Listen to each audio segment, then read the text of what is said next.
चला. गाडीची पास फोडून टाकला.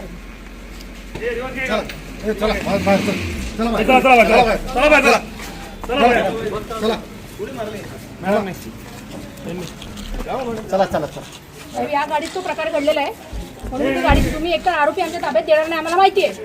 तुम्ही कायदेशीर कारवाई करायची ती करा, पण आणि गाडीची गाडी फोडायची ह्या गाडीत तो प्रकार घडलेला आहे त्या मुलीच्या बाबतीत. पोलीस स्टेशन आहे. ठीक आहे ना, आम्ही तुम्ही आतमध्ये गाडी आणलात, आत्ता आणलात, तितका वेळ गाडी बाहेर उभी होती. गाडी आता ती प्रक्रिया आहे, मी केलेलं आहे.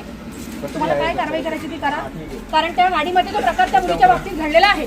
महिलांना बोलवतो. तुम्ही आरोपी आमच्या ताब्यात दिला नाही आणि देणार सुद्धा नाही.